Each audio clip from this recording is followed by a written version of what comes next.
C2, Exponentials and Logarithms, example 6. So you should have had a look at the 6 laws of logs at the top of the page. You need to learn these 6 laws, as you'll need them to be able to answer any log question you get on the C2 paper. Now these laws aren't in your formula book, so you must learn them. So in example 6, we need to express each question as a single logarithm.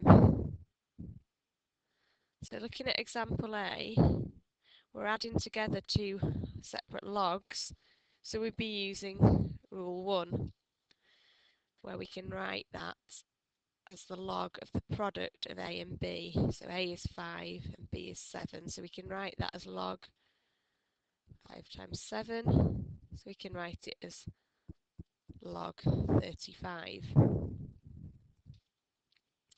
In part B, if we have a look at the rules here, when you subtract 2 logs, we can write it as log A over B, so we're using rule 2.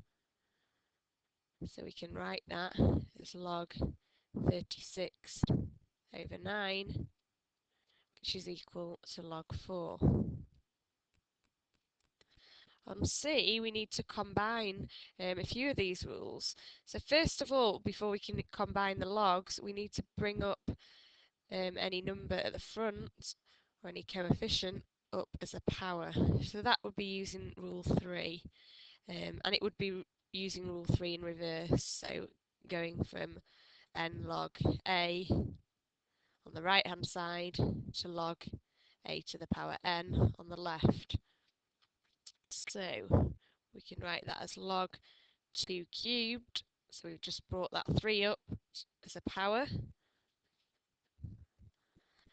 And then the second part here, we can bring the 2 up as a power, so we can write it as log 3 squared.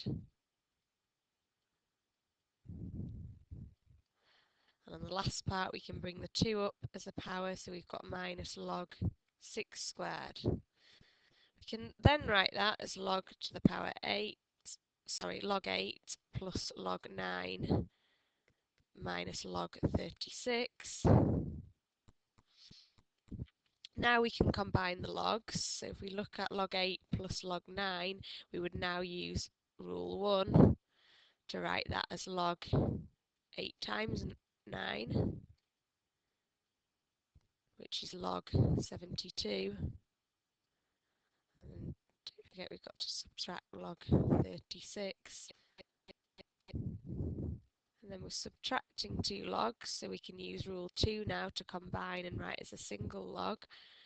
So log of 72 divided by 36, which we can write our final answer as log 2.